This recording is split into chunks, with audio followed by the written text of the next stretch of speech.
अखण्डमण्डलाकारं व्याप्तं येन चराचरं तत्पदं दर्शितं येन तस्मै श्रीगुरवे नमः। सदाशिवसमारम्भां शङ्कराचार्यमध्यमाम् अस्मदाचार्यपर्यन्तां वन्दे गुरुपरम्परां। गुरुब्रह्मा गुरुर्विष्णु गुरुदेवो महेश्वरः गुरुसाक्षात् परब्रह्मा तस्मै श्रीगुरवे नमः। नित्यानन्दं परमसुखदं केवलं ज्ञानमूर्तिं विश्वातीतं गगनसदृशं तत्त्वमस्यादिलक्ष्यम् एकं नित्यं विमलमचलं सर्वधी साक्षिभूतं भावातीतं त्रिगुणरहितं सद्गुरुं तं नमामि। ॐ सहना भवतु सहनौ भुनक्तु सह वीर्यं करवावहै तेजस्विनावधीतमस्तु मा विद्विषावहै। ॐ शान्ति शान्ति शान्तिः।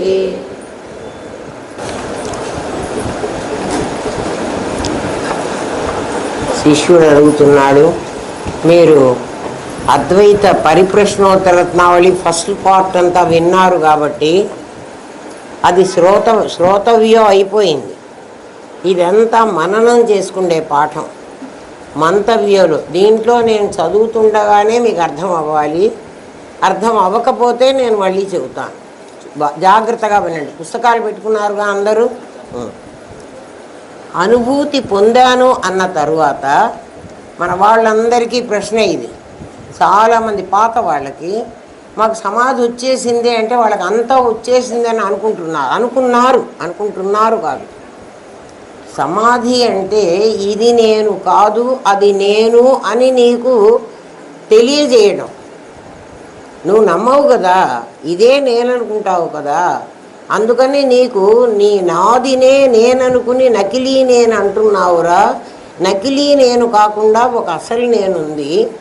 ఆ అసలు నేనులో ఈ నాది ఉండదు కదా. నువ్వు నేను అన్నప్పుడు భానుమతిని అన్న అర్థంలోనే మాట్లాడుతున్నాం మనం. అది కాదు, ఈ భానుమతి అన్నది నీ నకిలీ నేను. ఆ ఒరిజినల్ నేను ఇంకోటి ఉంది అని నీకు తెలిసింది. దాన్ని మేము సమాధి అంటాం. ధ్యాన ధారణ సమాధి. సమాధి అంటే ఏమిటి? ఈ ప్రపంచమంతా నేనని కాదు, ఈ శరీరంలో ఈ నాది కాదు, ఇది నేను అనేది ఇంకోటి ఉంది. అది నా దగ్గరే ఉంది. దేవుడు ఎక్కడున్నాడు అంటే ఆ నేననే పేరుతో నా దగ్గరే ఉన్నాడు. ఎక్కడో వైకుంఠంలో కైలాసంలో ఉన్నాడు అన్నది అబద్ధం. ఇది నీకు అనుభవంలో తెలియాలి. అర్థమైందా? అది అనుభూతి. నేను అనుభూతి పొందాను అన్న తర్వాత వాడు అడుగుతున్నాడు, ప్రతివాడికి అనుభూతి అనేది వచ్చింది. పాత వాళ్ళకి అందరికీ కూడా ఆల్మోస్ట్ 98% అనుభూతి అయింది. కానీ వాళ్ళు ఏమనుకున్నారంటే మాకు అంతా వచ్చేసింది అనుకున్నారు. అక్కడ వాళ్ళు పొరపాటు పడ్డారు. అంతా రావడం అంటే నాకొక్కడికి తెలియటమును ఇదంతా నేనని తెలియటంలో తేడా లేదా? పూర్ణానుభవం ఏమిటి గురువుగారు అని అడుగుతున్నాడు. ఇదే నేను కదా, ఇంకా పూర్ణ అనుభవం ఇంకోటి ఉందా? అదేమిటి? మొదటిది అది పార్షల్ అనుభూత. అంటే అనుభూతిలో ఒక భాగమా? మిగిలిందంతా చాలా అనుభూతి ఇంకా ఉందా? అంటే నేను 1% అనుభూతిని పొంది 99% ఇంకా పొందాలా? కాదు. నువ్వు పొందింది ఏదైతే ఉందో అది నిజం. అది ఒక భాగం కాదు, అది పూర్ణమే. కానీ అది నీ దేహం వరకే పూర్ణం, అంతటా అది పూర్ణం కాలే. ఒక బబుల్ ర్యాప్ తీసుకోండి. బబుల్ ర్యాప్లో చాలా పాప్ అయినాయి కదా. ఒక్కటి నేను ఈ పాప్ అయిన పదార్థం కాదు, ఈ అడుగున ఉన్న అది సర్వాధార, అన్నిటికీ ఆధారమైన వాణ్ణి అని ఒకటి తెలుసుకున్నది. ఒకటి ఏదో అన్నీ కూడా అవే. అవునా కాదా? తెలుసు వాళ్ళకి, ఇంతకు ముందే చూశారు కాబట్టి. ఇదంతా పాడైపోయింది చూస్తున్నావు నువ్వు, అన్నీ చచ్చిపోయినాయి మొత్తం, ఒక్కటి కూడా బతకలే చూడు.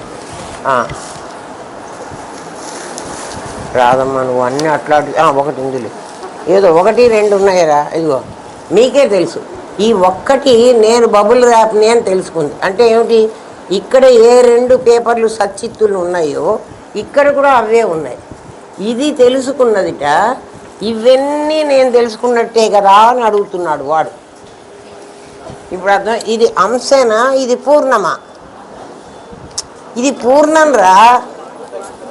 ప్రతి బబుల్ ర్యాప్ ఒక పూర్ణం, అది అంశ కాదు. అందుకు మీకు ఇది చూపిస్తున్నా. ఇది తెలిస్తే దీని వంటిదే ఇదంతా అని తెలుసుకోవడం పూర్ణం. తేడా తెలిసిందే? సమాధి రావడానికి, పూర్ణానుభవం పొందడానికి తేడా ఏమిటంటే, సమాధి లిమిటెడ్, ఒక భాగం కాదు. ఇది అన్లిమిటెడ్. మొత్తం నేనేనని తెలుసుకుంటే ఇది మొత్తం నేనే. అంటే ఇందులో ఏదైతే ఉందో ఇందులో అదే ఉంది.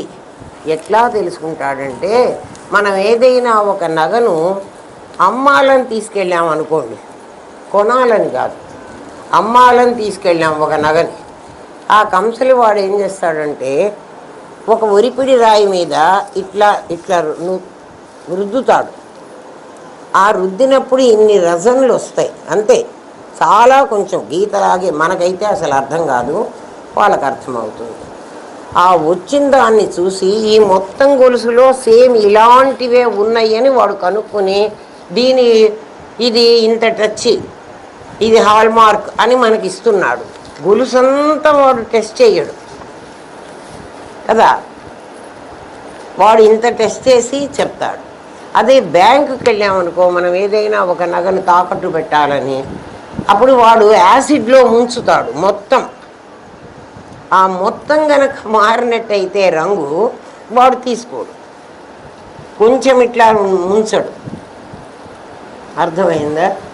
కొంచెం చూసి మొత్తాన్ని కనుక్కోవడాన్ని, ఈ కొంచెంని సమాధి అంటే, సమాధి ఒక భాగమే వచ్చింది కాదమ్మా. మీకు అర్థమైందా? అప్పుడు మళ్ళీ సమాధిని మనం అవమానించిన వాళ్ళం అవుతాం. అందరికీ అర్థమైంది కదా? ఏమ్మా, ఇంకా పూర్ణానుభవం పొందాలి అన్నారు, అదేమిటి అని అడుగుతున్నాడు. ఎందుకంటే అహం బ్రహ్మాస్మి అన్నటువంటి దాంట్లో నేను మాత్రము బ్రహ్మమును, నాది కాదు, నేను బ్రహ్మమును అని తెలుసుకుంటే అది అనుభూతి. నేను ఒక్కడే కాదు, వాడు కూడా బ్రహ్మమే. తత్ త్వమసి, తత్తని త్వమ్మని రెండు లేవు, మేమిద్దరం కూడా ఒకటే.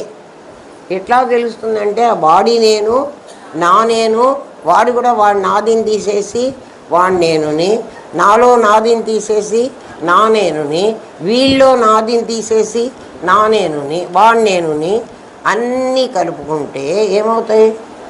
ఒక్క నేనే అవుతుంది. ఒక నేను ప్లస్ ఒక నేను రెండు నేనులు అవుతాయా? కావు. ఆ నేనేమవుతుంది? అన్ని నేనులు కలిసి ఒక నేనే అవుతుంది. అందుకే గురు పరంపర అన్నప్పుడు మనం ఆ ఒక గురువు, ఆయన కింద ఒక గురువు, ఆయన కింద ఒక గురువు, అన్నీ ఒకటి ఒకటి ఇట్లా లెంగ్త్ చేసుకుంటూ పోతాం. ఒక గురువు అయిపోయి పరంపర అంటున్నాం. ఈ గురువుని ఇక్కడ ఖాళీ పెట్టి ఇంకో గురువుని వేసాం అనుకో, ఒక గురువు, రెండో గురువు, బోర్డు లేదు కదా, మూడో గురువు, ఇట్లా ఒకటి ఒకటి ఒకటి వేస్తూ మధ్యలో గ్యాప్ పెట్టాను అనుకో, అప్పుడు ఏమవుతుంది? ఎంతమంది అయితే అన్ని నంబర్ ఇక్కడ వస్తుంది. 1 1 2 2 1 3 3 1 4 అట్లా వస్తాయి గురు పరంపరలో. కానీ గురు పరంపర అని మనం ఏమంటున్నాం? ఒకటి ఆపలే, దాని మధ్యలో బ్లాంక్ పెట్టలే. 2 అది రెండోది కూడా ఒకటే, ఇది ఒకటే, ఇది ఒకటే, వందే గురు పరంపర. అప్పుడు ఒకటే ఉంటుంది. అర్థమైందా? తత్వమసి అంటే అది. నాకు తత్వమసి వచ్చింది, నాకు ప్రజ్ఞానం బ్రహ్మ వచ్చింది, అట్లా వచ్చింది అంటే అది వచ్చేది కాదు, అది ఉన్నదే. అర్థమైందా?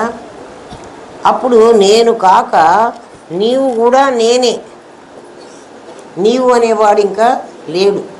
అట్లా తెలిస్తే తత్వమసి మహావాక్యం నీకు అనుభవానికి వచ్చినట్టు. అంటే ఏమిటి? నా ఒక్క నాదే కాదు, నాలో ఉన్న నేనే నేను కాదు, వీడిలో ఉన్నవాడు వాడిలో ఉన్నవాడు వాడి నాదులన్నీ మైనస్ చేస్తే అన్నిట్లో ఉన్న ఒక నేను ఒక్కటే. అది తెలిస్తే తత్ అనేది ఇంకా లేదు. మరి తత్ అనేది లేకపోతే నేనొక్కడే ఉంటే, అంటే అందులో ఉన్న అన్ని నేను పెద్ద నేనుంటే, అందరికి అర్థమవుతోంది కదా నాయన, పెద్ద నేనుంటే ఆ నేను ఎట్లా ఉంటుంది? ఆ నేను ప్రజ్ఞ అనే పేరుతో అది అంతటా వ్యాపించి ఉంటుంది. అప్పుడు ఏమవుతుంది అంటే, నీకేదైనా ఐడియా వచ్చినా అది నాదే, వాడికే ఐడియా వచ్చినా అది నాదే. అంటే సముద్రంలో ఏ అల వచ్చినా ఎక్కడొచ్చినా సముద్రపు జలమే కదా. లేదండి, హిందూ మహాసముద్రంలో వచ్చిన అల మాత్రం మాది, ఆ అరేబియా సముద్రంలో ఈ బంగాళాఖాతంలో వచ్చిన అలలు మావి కావు అని చెప్పడానికి లేదు. అన్నీ కూడా ఒక నీరే. అది ఎలా తెలిసిందో నీకు, అట్లా నేను నాది అనేటువంటి నాదులన్నీ లేకుండా పోతే ఉన్నది ఒక్క నేనేనని తెలిస్తే, ఆ నేను ఎలా ఉంది అంటే సముద్రంలాగా ఉంటుంది. ఒక్కొక్క చోట జ్ఞానం పాపై ఒక్కొక్క చోట నాకు ఇక్కడ కనబడుతోంది. అట్లా పాప్ అయిన దానికి జ్ఞానము అని పేరు. అది కాకుండా బయట కూడా అంతటా ఉన్నదానికి ప్రజ్ఞ అని పేరు. అప్పుడు ఇండివిజువల్గా ప్రతి నాదిలో ఏముంటుంది? జ్ఞానం ఉంటుంది కదా. అంతటా నేనులో ప్రజ్ఞ ఉంటుంది. ఆ ప్రజ్ఞ నీ కుడి పక్కన, నీ ఎడం పక్కన, నీ వెనక, నీ ముందు, నీ పైన, నీ కింద అన్నీ గోదావరి నీళ్ళలాగా ఉంటే నువ్వు కుండలాగా ఉంటావు కదా. గోదావరి నీళ్ళలాగా ఉంటే అవంతా మొత్తం ఆ గోదావరి నీళ్లు ప్రజ్ఞ. ఎవరన్నా గోదావరి నీళ్ళు అమ్మ ప్రజ్ఞ అని చెప్పారని చెప్పుకోవాలి. మీకు నాకు ఉపమానం చెప్పడానికి అంతకంటే లేదు, ఋషులే చెప్పారు, నేను చెప్పడం లేదు. అది ప్రజ్ఞ. ఆ ప్రజ్ఞ మధ్యలో కుండ పెట్టావు కదా. ఇప్పుడు కుండే అడ్డం, కుండ లోపల నీరు, కుండ వెలుపల నీరు అంటున్నావే కానీ, అయితే కుండ లోపల నీరుకి కుండ వెలుపల నీటికి తేడా ఏమిటంటే, కుండ కళ్ళు కుండ అయితే ఆ నీళ్లు కళ్ళు వాసన వస్తాయి. కుండ ఇంగువ కుండ అనుకో, ఆ నీళ్లు ఇంగువ వాసన వస్తాయి. పక్క నీళ్లు, బయట నీళ్లు రావు. ఏదైతే ఇంగువ వాసనో, కళ్ళు వాసనో, పాల వాసనో, పెరుగు వాసనో, కిరసనాయిల వాసనో వచ్చిందో అది జ్ఞానం. బయట ఉన్నటువంటి నీళ్లు ప్రజ్ఞ. అర్థమైందా? కాబట్టి నువ్వు థర్డ్ స్టేజ్లో ఉంటావు. ఎవడికి వాడు ఇలా ఆలోచించుకుని మీరు ఏ స్థితిలో ఉన్నారో మీరు నాకు చెప్పాలి. అంతేగాని అమ్మ నా కాళ్ళ మీద పడేది, అమ్మ మేము ఏ స్థితిలో ఉన్నామో చెప్పండి, ఎందుకు చెప్పాలి? నేను నాకేం పని అలా. మళ్ళీ ఏమంటారో తెలిసిన, వాళ్ళకైతే చెప్పారు మాకైతే చెప్పలేదు. నీకు వాళ్ళు నీవు అని ఇద్దరు కనపడకూడదు. ఈ లెవెల్కి వచ్చావంటే నీకు ఇంకోళ్ళు ఉండకూడదు, నువ్వే ఉండాలి. ఏమ్మా, ప్రజ్ఞానం బ్రహ్మ అయిపోయిన తర్వాత అయం ఆత్మ బ్రహ్మ అన్నారు. ఏ ఆత్మ బ్రహ్మము అంటే కళ్ళు వాసన, ఇంగువ వాసన, కిరసనాయిల వాసన వచ్చే ఆత్మ బ్రహ్మము కాదురా. అందులో ఉన్న వాటర్ బ్రహ్మమే, అది నేను. ఆ వాసనగా ఉన్నటువంటి దాంట్లో వాసన తీసేస్తే ఉన్నది నేనే. వాసన లేకుండా నువ్వు తీసేసే పనే లేకుండా చుట్టూ ఉన్నటువంటి నీరు దానికి వాసన లేదు. చుట్టూ ఉన్న నీళ్ళకి వాసన ఉండదు. ఎందుకు ఉండదు? ఇది కుండ వాసన, అక్కడ కుండ లేదు. ఎక్కడ లిమిటెడ్గా నువ్వు శరీరాన్ని పెట్టుకున్నావో అక్కడ వాసన ఉంటుంది. ఎందుకంటే నీ వాసనలు ప్రీవియస్ జన్మల నుంచి జన్మల నుంచి వచ్చాయి. ఆ వాసన ఏమిటంటే నాకు జీవవాసన వచ్చింది. జీవవాసన అంటే ఏమిటండి అంటే నీ నాదిని అనుక్షణం నేను అనుకోవడం. ఆ నాది ఎక్కడ పోతుందోనని దీన్ని కాపాడుకుంటూ ఉండడం. అర్థమైందా? నాదిని కాపాడుకుంటూ ఉంటే జీవవాసన. మనం ఏ మాట మాట్లాడినా అమ్మ ఇదే జీవత్వమే అని చెప్తూ ఉంటారు. ఏమిటి ఆ జీవత్వం? నీ నాదికి ఎక్కడ దెబ్బ తగులుతుందో ఆ నాదికి దెబ్బ తగలకుండా నువ్వు కాపాడుకుంటూ ఉంటావు కదా. ఏదైనా ఇది చెప్పాను అనుకో, అమ్మ ఇది పూర్ణానుభవం అంటే ఇది సమాధి అనుభవం కాదు అని చెప్పాను అనుకో, అమ్మగారే అప్పుడు సమాధి అనుభవమే అనుభవం అని చెప్పి ఇప్పుడు మళ్ళీ కాదు అంటున్నారు. అంటే నాకు అదే ఒక్కొక్కళ్ళకి వీళ్ళకంతా ముందే వచ్చేసింది, వీళ్ళు పూర్ణులు అయిపోయినారనుకుంటున్నారు ఒక్కొక్కళ్ళు కదా. మరి వీళ్ళు వాళ్ళకి మీరు కాదు అని చెప్పొచ్చు కదా అమ్మా అని మీరు అడగచ్చు. వాళ్ళకి ఒక్కసారి నేను ఇది కాదు అని చెప్పాను అనుకో కదా, వాళ్ళకి ఇంకా రాదు. అందుకని వాళ్ళు ఏం చేయాలి? నాతో ఆ మాట అనిపించుకోకూడదు, వాళ్ళే ప్రయత్నం చేసుకోవాలి. వాళ్ళు అనుకున్నది కరెక్ట్ కాదు అని వాళ్ళ ఎదుట వాళ్ళకి చెప్పకుండా సమాధానంలో చెబుతా. ఎవడిది వాడికి అర్థమైపోవాలి. వాడికే మీరు ఎందుకు చెప్పరు అంటే వాడికే చెప్పానంటే వాడికి ఇంకా జన్మలో రాదు.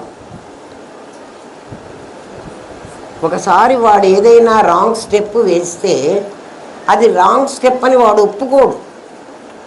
నేను వేసింది స్టెప్ రాంగ్ స్టెప్ వేసాను అందుకనే గురువుగారు నన్ను మందలిస్తున్నారని అనుకోడు.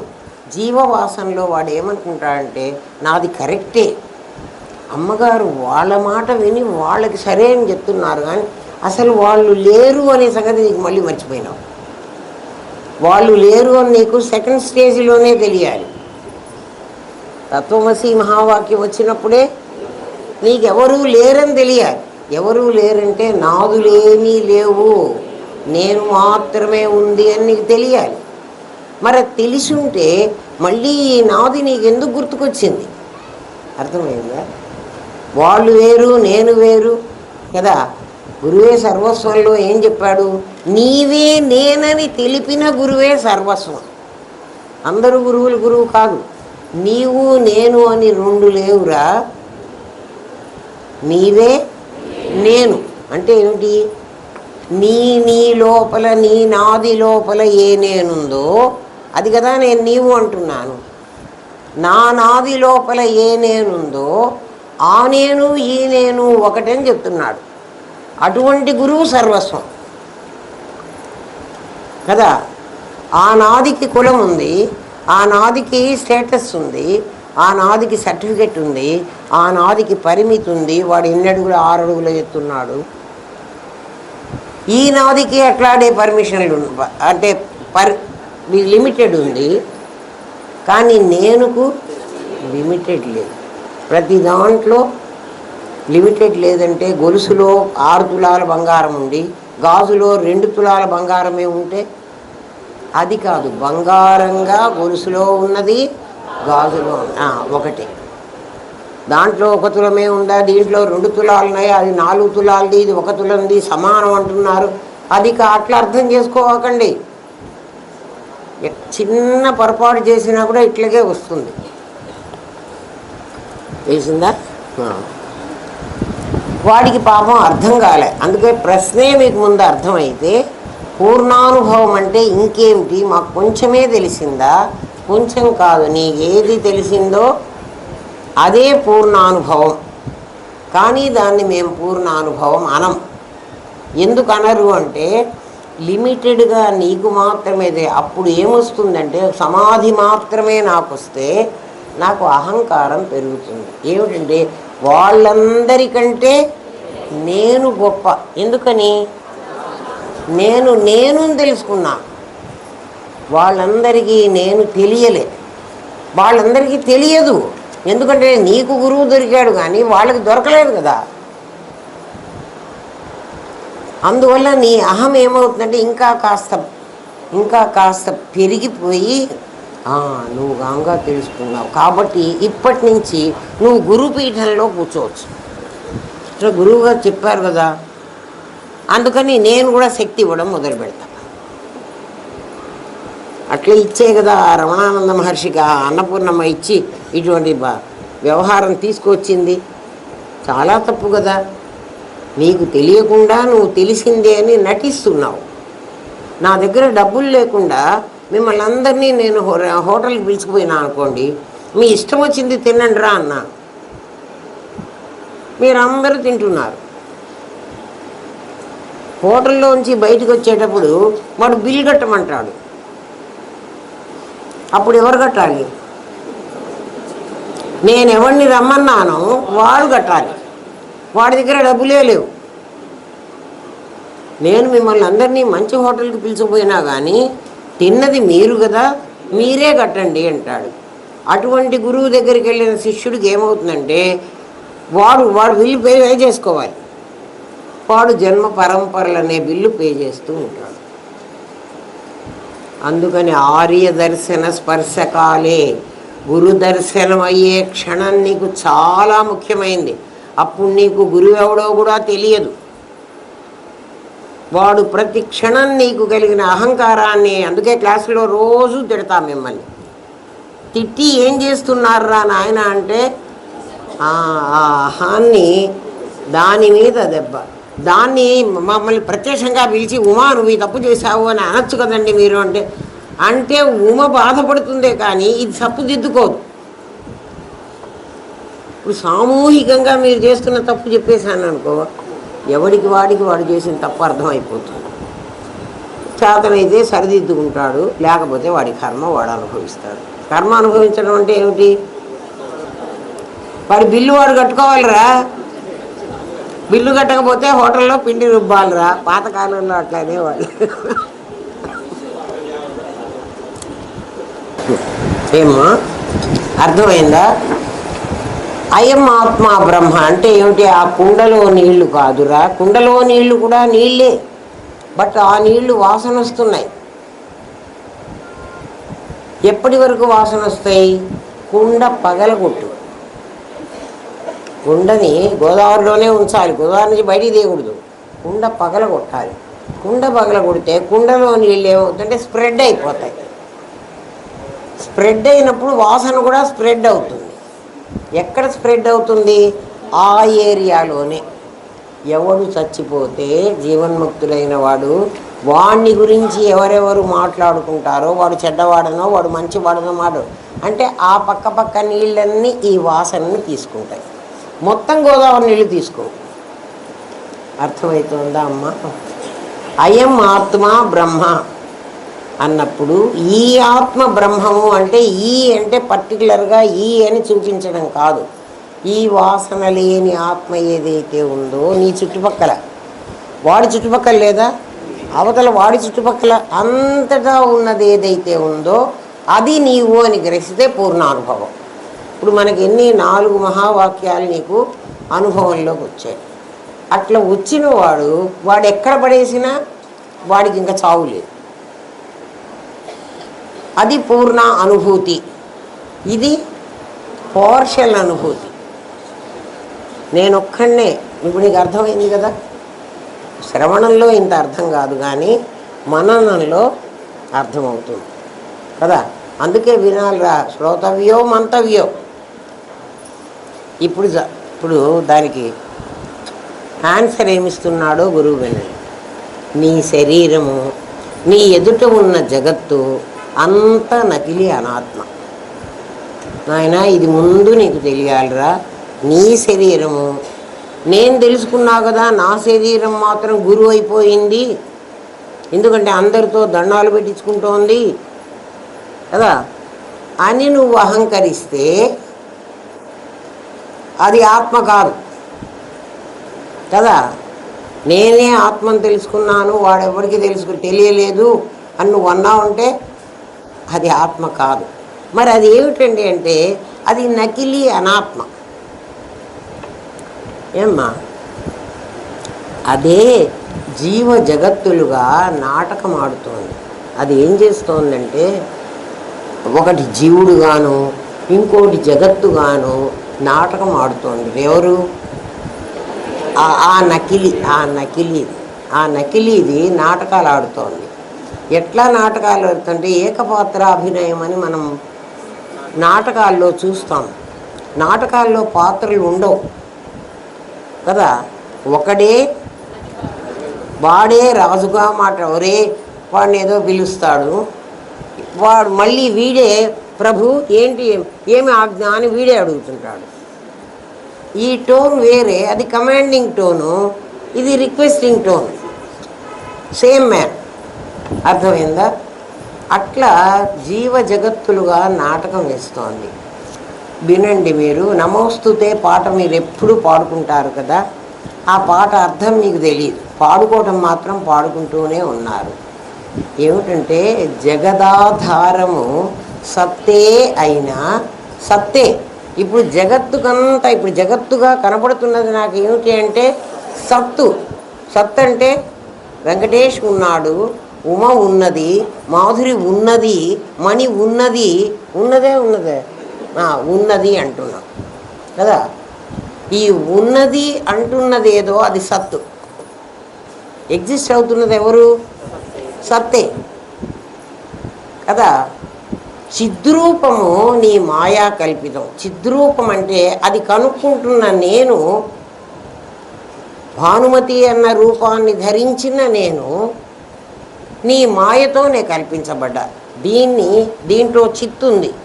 ఆ చిత్తు ఏం చేస్తోందంటే ఈ శరీరం అంతా వ్యాపించి నేనేనని చెప్తోంది కదా. పాత వాళ్ళకి తెలుసు నా చిత్తు బయలుదేరింది అనే మాట వాళ్ళు అనుకునేవాళ్ళు. చిత్తు బయలుదేరదు. చిత్తు అన్నిటినీ ఇందాకటి ప్రశ్న అంతా కనుక్కోవడానికి అది ప్రయత్నం చేస్తుంది. అది సాధన. నా చిత్తు అంటే నా నేను కదా. నా నేను వెతుకుతోంది ఏమని? వాడిలో కూడా నాది తీసేస్తే నేను అనేవాడిని ఉన్నానా లేదా, వాళ్ళలోనే ఉన్నానా వీడిలో కూడా ఉన్నానా అని వెతుక్కుంటాను. జగత్తుకంతా ఆధారం సత్తే కనపడుతుంది. ఇప్పుడు మనందరికీ శరీరాలు కనపడుతున్నాయా? మీ చిత్తు కనపడుతోందా? నాకు శరీరాలే కనపడుతున్నాయి కదా. అది సత్తే అయినా చిద్రూపం ఉందే. చిత్తు ఒక రూపాన్ని ధరించింది. చిత్తుకు రూపం లేదు అసలు, సత్తుకే రూపం. మీరు బాగా అర్థం చేసుకోండి. ఎవరికి రూపం వచ్చింది? ఇప్పుడు చిత్తుకు రూపం వచ్చింది. ఇది సత్తు రూపమే. కానీ నేను మిమ్మల్ని గుర్తిస్తున్నాను అంటే గుర్తించేది చిత్తు కదా. గుర్తించే పదార్థం చిత్తు, సత్తు గుర్తించదు. ఏం గుర్తిస్తోంది అంటే అక్కడంతా కూడా సత్తే ఉంది, అయినా అక్కడంతా చిత్తు కూడా ఉంది అని గుర్తిస్తోంది. అట్లా గుర్తించినప్పుడు ఏమవుతుందంటే సత్తును అణచి చిత్తు వ్యాప్తమైంది. చూడండి, ప్రతి వాడి లోపల చిత్తు ఉంది. ఆ సంగతి ఎవరు కనుక్కుంటుంది? నాలో చిత్తు కనుక్కుంటాను కదా. అప్పుడు ఏం చేస్తోందంటే నా చిత్తు ఉన్నదని కనుక్కుని ఈ సత్తులో ఉన్న చిత్తు ఉందే అది జీవుడు, వాడు నావాడు అని మళ్ళీ మోహం చెందుతోంది. సత్తును అణచి చిత్తు వ్యాప్తము చెందించి మరి ఇంక సత్తు చిత్తే కదా ఉన్నది, ఇంకా మోహం ఎందుకు కలుగుతోంది నాకు? ఆ నామరూపాలు నిజమని చెప్తోంది. వీడు నీ కొడుకు, వీడు నీ మనవడు, వీడు ముని మనవడు, వీడు నీ మొగుడు, వీడి పెళ్ళాం, వీడు నీ శత్రువు. అర్థమైందా? ఈ పాట ఎన్నిసార్లు పాడుకున్నాం, అర్థం కాదు. తెలిసిందా? అందుకని ఇది అనాత్మ. ఏది అనాత్మ? ఈ శరీరాలన్నీ అనాత్మ. ఆత్మ అనాత్మ రెండే ఉన్నాయిరా. ఒకటి ఆత్మ, ఒకటి అనాత్మ. అనాత్మ బాగా వ్యాపించింది. అది ఎలా నీకు తెలుస్తుందంటే చాలాసార్లు మీకు చెప్పాను, మళ్ళీ ఇంకోసారి మననంలో మళ్ళీ ఇంకోసారి. ఎప్పుడు కూడా రిపిటేషన్ ఎప్పుడు దోషం కాదు అద్వైతంలో. మళ్ళీ మళ్ళీ చెప్పినా తప్పు కాదు.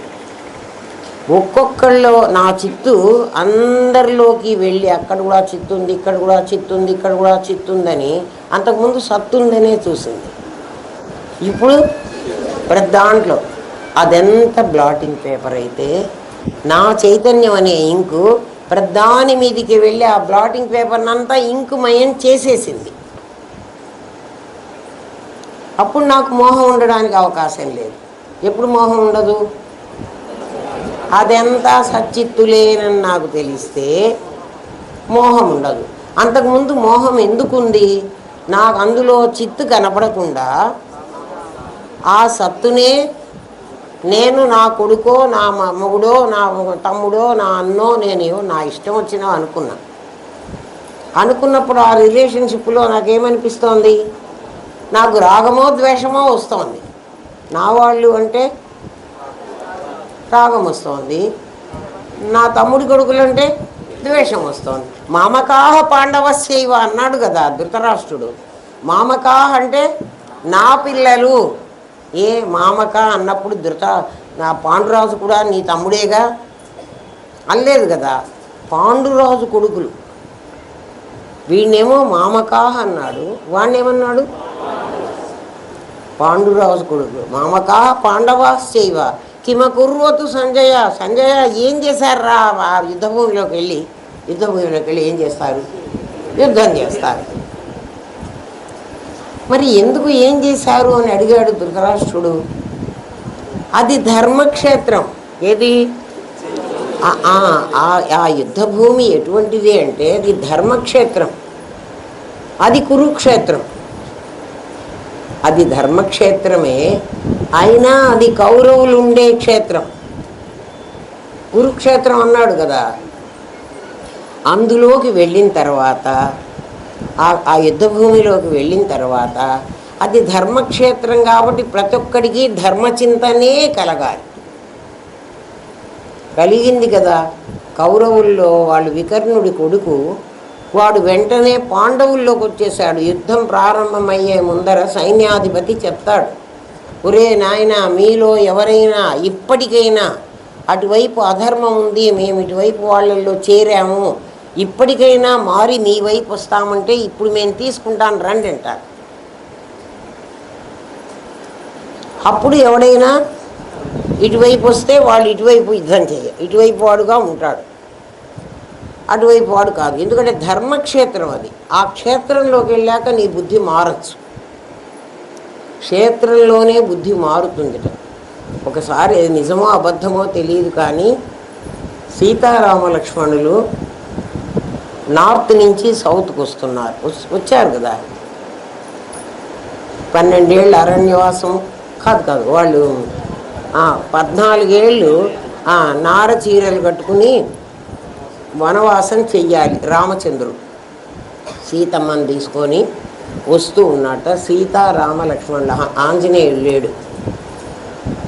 సరిగ్గా ఆంధ్రదేశానికి వచ్చేప్పటికీ, ఇది ఎగతాళిగా అంటున్న మాటే, సటైర్గా మాట్లాడతారు, నిజమని మీరు అనుకోవాకండి, మీకు తెలియాలని చెప్తున్నా. క్షేత్రంకి వచ్చేటప్పటికి బుద్ధి ఎట్లా మారుతుంది అందుకు చెప్తున్నా. ఇది కథగా నిజం కాదమ్మా. మళ్ళీ మీరు అమ్మగారు మీరు చెప్పారు కాబట్టి ఇది నిజమే అనుకుంటే చాలా పొరపాటు పడతారు. అందుకని చెప్తున్నా. క్షేత్రధర్మం ఎట్లా ఉంటుందంటే ఆంధ్ర రాష్ట్రంలోకి వచ్చారట. అప్పుడు ఆంధ్ర రాష్ట్రం తమిళనాడుతో కలిసి ఉందో మరి ఎట్లా ఉందో, ఆ కథ జరిగిన నాటికి ఆంధ్రదేశం ఎలా ఉందో నాకు తెలియదు. ఇప్పుడు ఆంధ్ర కాదు, ఇప్పుడు ఆంధ్ర ఇంకో రకంగా ఉండి ఉండొచ్చు, మనకు తెలియదు. ఇక్కడ వచ్చేటప్పటికి అంతవరకు రాముడివి సీతవి బట్టలన్నీ లక్ష్మణుడు మూట కట్టి పట్టుకొని వస్తున్నట్ట. మూట ఎవరు మోస్తున్నారు? లక్ష్మణుడు మోస్తున్నాడు, సీతారాములు నడిచేస్తున్నారు. ఆంధ్రభూమిలో అడుగు పెట్టేటప్పటికీ లక్ష్మణుడు అన్నట్ట, మీరిద్దరూ హాయిగా ఉంటే మీ బట్టలు నేనెందుకు మోసుకురావాలి, నాకెందుకు ఈ మోత బరువు, మీ మూట మీరే మోసుకోండి అని అక్కడ పడేశారు. పాపం సీతమ్మ అసలే రాజకుమారే కదా, అయినా కూడా అయ్యో లక్ష్మణుడు పాపం ఇట్లా అన్నాడే, వాడికి బరువు అయిందేమో, ఆ మూట నేను మోద్దాలే అని సీతమ్మ చేతిలో పట్టుకుంది. రాముడు అన్నట, సీత నువ్వు అసలే అబలవి, నువ్వేం మోస్తావు బరువు, ఆ మూట ఏదో నాకే ఇచ్చేసేయి, అన్ని బరువులు మోసేవాడిని నేనే కదా, నేనే మోస్తాలే అని మోసుకొస్తున్నట్ట రామచంద్రమూర్తి. లక్ష్మణుడు ఏం మాట్లాడలేదు, అట్లాగే నడిచొచ్చారు. కొంత దూరం అయిపోయింది, అంటే ఆంధ్ర దాటారు. ఆంధ్ర ఎప్పుడు దాటి అవతలికి వెళ్ళారో అక్కడికి వెళ్ళేప్పటికి అయ్యో అన్నగారు మీరేమిటి ఇది మోస్తున్నారు, నేను ఎంత చెడ్డవాడిని అయిపోయినాను, నాకు ఎట్లా బుర్ర పని చేయలేదు, నా బుద్ధి ఏమైపోయిందో కదా, ఈ మూట కాస్త మీరు మోయటానికి వీలు లేదు, నేను ఇంత మాట అన్నానా, నువ్వే అన్నావురా నాయన అంటే, అయ్యో నేను అట్లా అన్నానా, ఎందుకన్నానో అబ్బా నాకు బ్రెయిన్కి ఏమో అయింది, మళ్ళీ ఆ మూట ఇవ్వమని రాముడి దగ్గర నుంచి లాక్కున్నాడు. ఎవరు? రామాయణంలో లేదమ్మా ఇది. ఆంధ్రదేశ ప్రజలు ఎలాంటి వాళ్ళు, ఆ క్షేత్రం ఎట్లాంటిది అన్నందుకు ఎవరో ఒక కవి అట్లా రాశాడు, మీరు కూడా కాస్త నవ్వుకుంటారని చెప్పాను. ధృతరాష్ట్రుడు అడిగింది అది, ధర్మక్షేత్రే, ఈ క్షేత్ర ప్రాధాన్యం ఒకటి ఉంటుంది. ఇక్కడికి వచ్చిన వాడికి వెంటనే వీడి బుద్ధి మారిపోవాలి. అట్లా మారలేదా? ఎవరికి? మామకాహ, నా కొడుకులకి మారలేదా? ఎందుకు మారాలి అని అంటున్నా అంటే, వీడి కొడుకులు తప్పులు చేస్తున్నారని ధృతరాష్ట్రుడికి తెలుసు కదా. పాండవశ్చైవ, మరి పాండవులకు మారాలని ఎందుకు అనుకున్నాడంటే, పాండవులు ఆల్రెడీ మంచివాళ్ళు, వాళ్లకు మారి మంచివాళ్ళైన వాళ్ళు ఆ దుర్యోధనుడినే ఏలుకోనీరా, మనం ఎట్లాగూ 12 ఏళ్ళు అడవులకు పోయి అజ్ఞాతవాసం కూడా చేసి వచ్చాం, మనకు అలవాటైపోయింది కష్టాలు పడటం, ఇంకా కాస్త కష్టం మనమే పడదాంలే అని వాళ్ళు అనుకోలేదా? ధర్మక్షేత్రే అన్న పదానికి అంత అర్థం ఉంది. భగవద్గీత అట్లా అర్థం చేసుకోవాలి. ఒక్క శ్లోకం అర్థం చేసుకోండి, మీ జన్మ తరిస్తుంది. భగవద్గీత మనకు వచ్చినట్టే. లేకపోతే భగవద్గీత ఎన్నిసార్లు చదివినా దానివల్ల ఇంత లాభం కూడా రాదు. ఇంకా చదవడం అట్లా పక్కకు పెట్టి, మా ఇంట్లో రోజు భగవద్గీతను పెట్టి మేము రోజు పసుపు కుంకుమ పెట్టి పూజ చేస్తామంటే, గీతా జయంతి కూడా చేస్తామంటే అస్సలు లాభం లేదు. ఏమడిగాడు? ధర్మక్షేత్రే అన్నాడు.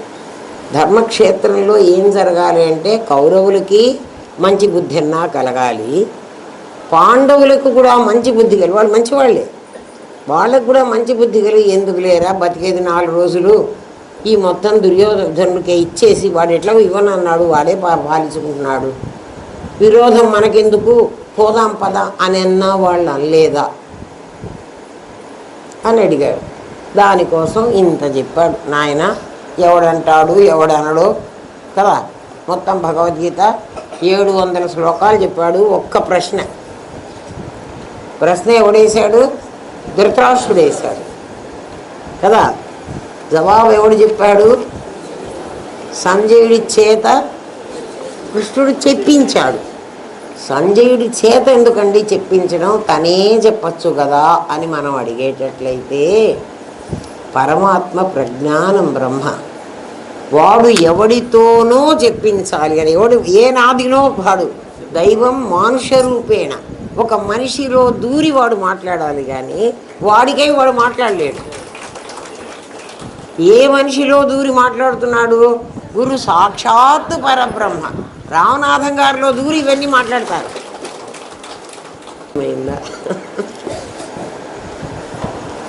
ఇప్పుడు వినండి, కొంతవరకు మీకు అర్థమై ఉంటుంది కదా. ఏమో అర్థమైపోతే నేను చెప్పలేదు, అర్థమైతే సంతోషం.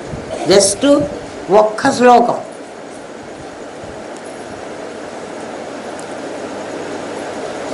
అదే జీవ జగత్తులుగా నాటకం ఆడుతోంది. ఎవరు?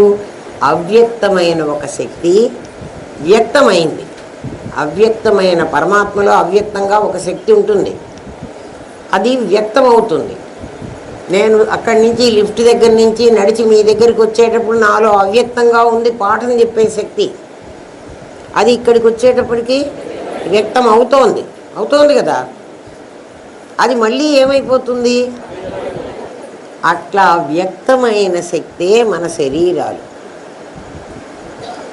అంటే పాప్ అయింది లోపల, అది మళ్ళీ అణిగిపోతోంది. అణిగిపోతే మరణం, పైకి వస్తే జననం. అందుకే మీరు ఇంకా అర్థం భగవద్గీతలో ఇంకో శ్లోకం కూడా ఈ అర్థాన్ని చెప్తోంది. ఊర్ధ్వమూలం అధశాఖం, ఊర్ధ్వమూలమధశాఖం అశ్వత్థం ప్రాహురవ్యయం ఛందాంసి యస్య పర్ణాని యస్తం వేద స వేదవిద్. ఎవడు దీన్ని తెలుసుకుంటాడో వాడు వేదవిధుడైన వాడు.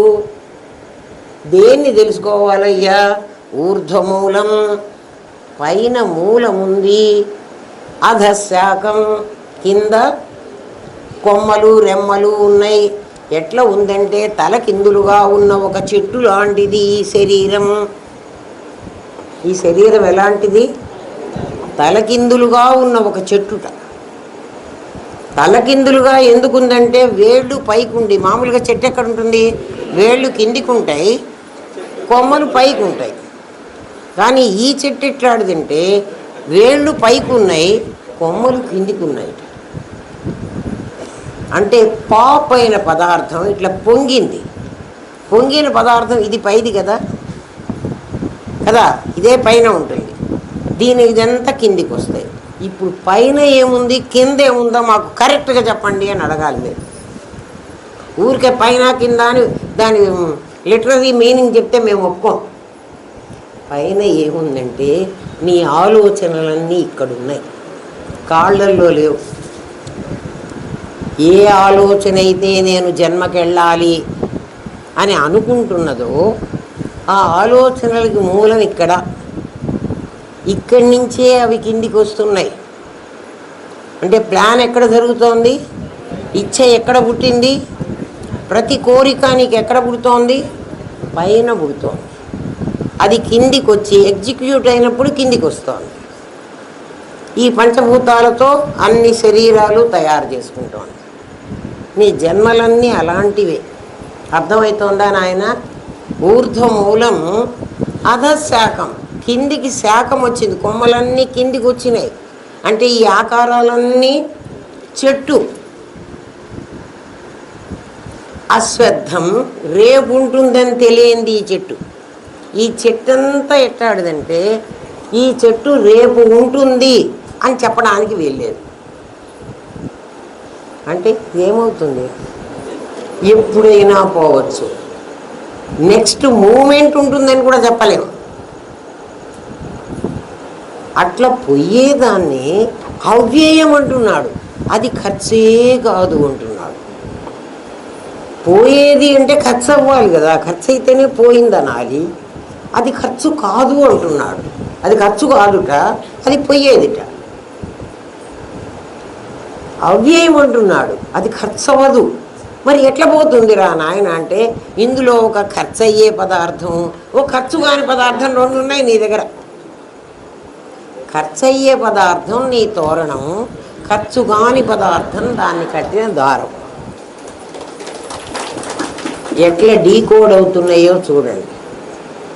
కాదండి ఇది మీకు మీరు అనుకొని మాకు చెప్తున్నారా ఆగమంలాగా? కాదు నాయన. లలితా సహస్రనామంలో మొట్టమొదటి నుంచి శ్రీమాత, శ్రీ మహారాజ్ని, శ్రీమత్ సింహాసనేశ్వరి, చిదగ్నికుండ సంభూత. జాగ్రత్తగా వినండి. అగ్నికుండంలో నుంచి పుట్టిందిట ఆమె. ఏ అగ్నికుండంలోంచి పుట్టింది? ప్రజ్ఞానం బ్రహ్మ అనే అగ్నికుండంలో నుంచి ఆమె బయటకు వచ్చింది. బయటకు వచ్చినప్పుడు నీకేం కనపడుతుంది చెప్పు ముందు? ఆ హోమగుండంలోంచి పైకి ఒక వస్తువు వస్తోంది. ముందు తల వస్తుందా, కాళ్ళు వస్తాయా? తల వచ్చింది. తల్లి గర్భంలో నుంచి ముందు ఎవరో ఎదురుగాళ్ళు పుట్టిన వాళ్ళని తీసేయండి, ఒకళ్ళు నలుగురు 1 or 2% కూడా తక్కువ. ఏమొస్తోంది? ఆ వచ్చేటువంటి జీవి ఎక్కడి నుంచి వస్తోంది? ఒక అగ్నిగుండంలో నుంచి వస్తోంది. ఆ కాన్పు అయ్యే సమయంలో మీరు వెళ్ళి ఎవరినన్నా చూడండి, ఆ కనే తల్లి, ఆ తల్లి గజ గజ వణికిపోతుంది ఆ బిడ్డ బయటకు వచ్చే క్షణంలో. ముందు కాదు, ఆమె తల మీద చేయి పెట్టి చూడండి, సల సల మాడుతుంటుంది ఆ తల. వెళ్ళి చూడండి, మా గురువుగారు మమ్మల్ని వెళ్ళి చూడమన్నారు. ఎవరి ఉన్నా హాస్పిటల్లో కానిపోతుంది అనుకోండి ఒక పిల్లకి, ఒక అమ్మాయికి, మీరెవరైనా అమ్మాయికి హెల్ప్ చేస్తామని వెళితే వాళ్ళేమనరు మిమ్మల్ని. ఇది అగ్నికుండ సంభూత, అగ్నిగుండంలో నుంచి వస్తోంది. ఎవరు? ఇక్కడ ప్రజ్ఞానం బ్రహ్మ అనే అగ్నిగుండంలోంచి వస్తోంది. ఒక మాతృగర్భంలో నుంచి ఇవన్నీ మనమందరం అట్లొచ్చిన వాళ్ళమే. ఏ పార్ట్ ముందొచ్చిందంటే తల ముందొచ్చింది. అంటే పాప్ అయిన పదార్థం ఎట్లొస్తుంది? పైకి వస్తుంది. పై పార్ట్ తల. ఇక్కడ మన తలే ముందు వస్తోంది తల్లి గర్భంలో నుంచి. ఇది అగ్నిగుండం. అగ్నిగుండంలో నుంచి ఏమీ పుట్టదు. ఏ పదార్థమైనా ఒక పదార్థంలో నుంచి పుడుతుంది, కానీ నిప్పులో నుంచి పుట్టదు. నిప్పులో నుంచి పుట్టింది అంటే నిప్పే పుట్టాలి. నిప్పులో నుంచి ఏదైనా పుట్టింది అంటే నిప్పే పుట్టాలి, ఇంకోటి పుట్టడానికి వీలు లేదు. అందుకని అమ్మవారు నిప్పు కదా. కేవలం ఎటువంటిది? శక్తి. అర్థమైందా? ఊర్ధ్వమూలం అధశాఖం అశ్వత్థం. ఇది రేపు ఉండదు. ప్రాహుర్ అవ్యయం చెప్తున్నారు పెద్దలు, చెప్తున్నారు ఏమని? ఇది అవ్యయమైనది. అవ్యయమైందంటే ఇది ఖర్చు కావటంలే, టోటల్గా నాశనం అయిపోతున్నాం కదండి. చచ్చిపోతే నాలో ఏ పార్ట్ మిగులుతుందరా? అన్నీ కాలిపోతున్నాయి, బూడిదే మిగులుతున్నాం. మహా అయితే కొన్ని ఎముకలు కాలకుండా పడి ఉంటాయి కదా. ఆ కాలకుండా పడిన ఎముకలు కూడా నా కొడుకు తీసుకెళ్ళి అస్థి నిమజ్జనాన్ని కాశీ తీసిపోయి కలిపి వస్తున్నాడు. అంటే అది కూడా మళ్ళీ నీళ్ళల్లోనే. ఇది నిప్పులో కాలింది, అది నీళ్ళల్లో నాంతోంది, అంతకంటే ఏమీ లేదు కదా. చందాంసి యస్య పర్ణాని. ఈ కొమ్మలన్నీ చూసి, మామూలుగా ఈ ఆకులు చూసి, పర్ణాని అంటే ఆకులు, ఈ ఆకులు చూసి ఎవడైతే ఈ ఆకు ఈ రకంగా ఉంటే ఇది తులసి ఆకు అని కనుక్కుంటున్నామా? అదే ఇది మామిడి ఆకులు ఉన్నాయనుకో, ఈ ఆకు ఎవరిది అంటే మామిడి చెట్టుది. ఆకును చూసి ఏం కనుక్కుంటున్నావు? చెట్టుని కనుక్కుంటున్నావు. చందాంసి యస్య పర్ణాని. దీని ఆకులు, కొమ్మలన్నీ బయటకు వచ్చినాయి కదా, వీటినన్నిటినీ చూసి ఆ మొదలుని ఎవడు కనుక్కుంటున్నాడో, ఏ మొదల్ని? ఈ ఆకులు చూసి మీరు వెంటనే ఏమంటారు? ఇది తులసి ఆకు అంటున్నారు. తులసి అని దీని ముఖాన్ని రాసుకుందా? మరి ఎట్లా కనుక్కున్నావు? ఆకును చూసి నీ జ్ఞానంలో ఇలాంటి ఆకు తులసి చెట్టుకుంటుంది. ఎక్కడో మల్లెపూలు వాళ్ళు ఎవరో పెట్టుకుంటే ఆ మల్లె వాసన, మొన్న ఒక ల్యాబ్లోకి పిల్లవాడికి ఏదో ఒక సర్జరీ జరుగుతోంది, సర్జరీ కాలే, వాడి ప్రిపరేషన్. ఒకసారి చూద్దామని మేము వెళ్ళాము, నేను లక్ష్మి. వెళ్ళేప్పటికి ఇమీడియట్గా అక్కడ ఉన్న వాళ్ళు ఏమన్నారంటే, అమ్మ మీరు మల్లెపూలు పెట్టుకున్నారు, మల్లెపూలు లోపలికి రాకూడదు అన్నారు. అంటే ఏమిటి? ఇమీడియట్గా ఆ స్మెల్, మేము పెట్టుకున్న పువ్వులు కూడా వాడు చూడలే, వాసన చెట్టును పట్టించింది. అర్థమవుతుందా? మల్లె వాసన చెట్టును పట్టించింది. అట్లా చందాంసి, నువ్వు ఊర్ధ్వమూలంతో వచ్చిన ఈ కొమ్మలు ఉన్నాయే, ఈ చెట్లు, ఈ ఆకులు మూలాన్ని పట్టివ్వాలి. యస్య పర్ణాని. పర్ణాని అంటే ఆకులు. ఈ ఆకులతో ఏ మూలాన్ని నువ్వు పట్టుకుంటున్నావు? ఏ మూలాన్ని పట్టుకుంటున్నావు? ఏదైతే ఒకటి పొయ్యేది అవ్యయమైంది, ఒకటి అశ్వత్థం. అశ్వత్థం అవ్యయం. రేపు ఉండదు ఒకటి, ఖర్చు కానిది ఒకటి. యస్తం వేద స వేదవిత్. ఎవడైతే దీన్ని తెలుసుకుంటాడో, దేన్ని, ఈ ఆకులను బట్టి ఆ మూలమైనటువంటి తత్వమసి మహావాక్యాన్ని ఎవడు తెలుసుకుంటాడో, మూలం ఏమిటంటే వేదం చెప్పింది. ఏమని చెప్పింది? ఒక తత్తు, ఒక త్వము అని ఒక అశ్వద్ధమైంది, ఒకటి అవ్యయమైంది, రెండు పదార్థాల గురించి చెప్పింది అక్కడ. తత్ అనేది అవ్యయం, త్వం అనేది అశ్వద్ధం అని ఎవడు తెలుసుకుంటాడో, ఆకుల్ని చూసి మూలాన్ని తెలుసుకోమన్నాడు. యస్థం వేద, ఎవడైతే తెలుసుకుంటాడో స వేదవిత్, వాడు బ్రహ్మజ్ఞాని. వేదవిత్ అన్నాడు, వాడు వేదమును తెలిసినవాడు. వేదం ఏం చెప్పింది? తత్వమసి 4 మహావాక్యాలు చెప్పింది. ఒక్క వాక్యం అర్థమైన వాడు వాడు. భగవద్గీతలో ఒక్క శ్లోకం, చిదగ్నికుండ సంభూత దేవకార్య సముద్యత. ఎందుకురా ఆమె ఈ చిదగ్నికుండంలోంచి బయటకు వచ్చిందంటే దేవకార్య సముద్యత, దేవకార్యం చేయటానికి వచ్చిందట. దేవతలు ఎవరు? వాళ్ళకి కార్యం ఏమిటి అంటే జ్ఞానేంద్రియాలన్నీ దేవతలు, కర్మేంద్రియాలన్నీ సర్వెంట్స్. కర్మేంద్రియాలన్నీ సర్వెంట్స్, పనిచేస్తాయి కదా. చేతులతో పని చేస్తాం, కళ్ళతో చూస్తాం, చెవులతో వింటాం, నాలుకతో రుచి చూస్తాం. ఇది జ్ఞానేంద్రియ పంచకం. మనశ్శష్టాని ఇంద్రియాణి, అది కూడా దాని పేరు ఇంద్రుడు అన్నారు. ఇంద్రుడు అంటే ఏమిటి? ఈ దేవతలకంతా అధిపతి. ఎందుకు అధిపతి అంటే కళ్ళు చూడమంటే కళ్ళు చూస్తాయి, మనస్సు దీంట్లో కలవకపోతే ఆ కళ్ళు ఏం చూసినాయో నీకు చెప్పవు. అర్థమైందా? కళ్ళు ఏం చూసిందో చెప్పదు. నేను ఈ పేజీ అంతా చదువుకుంటూ ఉంటాను, నా మనసు అమెరికాలో ఉన్న మా అబ్బాయి ఏం చేస్తున్నాడో, మా మనవడు ఏం చేస్తున్నాడో అనుకుంటూ ఉన్నాను అనుకోండి కాసేపు. నేను అనుకోను. ఈ పేజీ అంతా చదివినా నీకు ఇంత ముక్క కూడా అర్థం కాదు. ఎందుకు? నీకు కళ్ళు లేవా? నీకు చదువు రాదా? చదవలేదా? పోనీ అబద్ధం ఆడుతున్నావా? నీ చదివారని చెబుతున్నావా? ఆలోచించంట. అందుకని దేవతల కార్యం చేయటానికి దేవకార్య సముద్యత. లలితా సహస్రనామం ఊరికే చదువుకోవకండి. నీకెందుకంటే అన్ని డాట్స్ కనెక్ట్ అయితేనే నీది కరెక్ట్. ఏదైనా ఒకటి మిగిలిపోతే, ఒక చుక్క మిగిలిపోతేనే ముగ్గు సరిగ్గా వచ్చిందంట ఒకటి కదా. ఆ చుక్కను కూడా కలిపేదాకా చేర్పి గీతలన్నీ మళ్ళీ వేస్తుంటావా లేదా? మరి ఇక్కడ 4 మహావాక్యాలు తెలియనాను ఎందుకు? ఆ గీతలన్నీ చేర్పి ముగ్గు సమంగా వేయి, నేర్చుకో.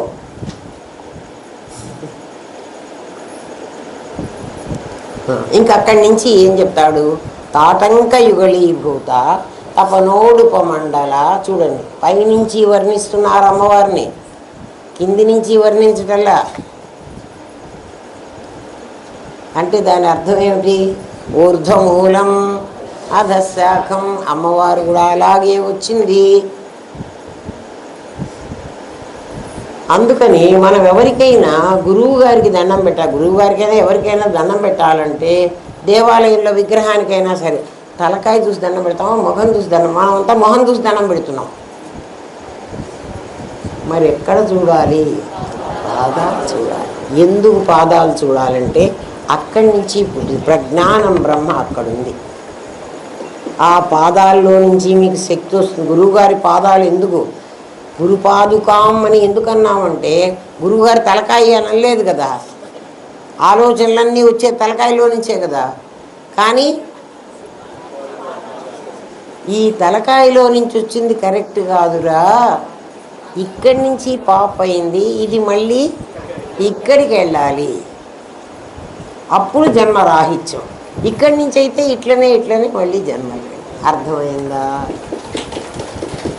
లలితా సహస్రనామం ఊరికే చెప్పాడా? అమ్మవారి ఆ మొదటి శ్లోకాలు చదువుకోండి. అమ్మవారి ముఖము, ఆమె నాస అన్నీ కదా. ఇది అష్టమి చంద్ర విభ్రాజ అళిక స్థలశోభిత. అష్టమి చంద్రుడు ఎట్లుంటాడంటే ఇట్లా గీత ఉండి ఇదిగో ఇక్కడ రౌండ్ ఉంటుంది. వీడు అష్టమి చంద్రుడు. విభ్రాజ ఇది ఇది ఇది ప్రకాశిస్తూ ఉంది. దేంతో అంటే అలికలతో. అలికలు అంటే ఈ చిన్న చిన్న వెంట్రుకలు. ఈ వెంట్రుకలన్నీ ఇట్లా ముఖం మీద పడి, అమ్మవారికి పాపం ఎవడు ఫ్యాన్ పెట్టాడో ఆ జుట్టు అంతా ముఖం మీద పడితే ఆమెకి డిస్టర్బ్డ్గా ఉంది. ఆమె ఇట్లా అనుకుంటూ ఉంది. లలితా సహస్రనామం విడివిడిగా చదువుకుని ప్రతి ముక్క అర్థం చేసుకోండి రా, ఎంత బాగుంటుందో. నేను వీలైనంత వరకు చెప్తూనే ఉంటా. కానీ ఈ చెవిలో విని ఈ చెవిలో పోగొట్టుకుంటా. నేనేం చేసేది? పోగొట్టుకోవాకండి.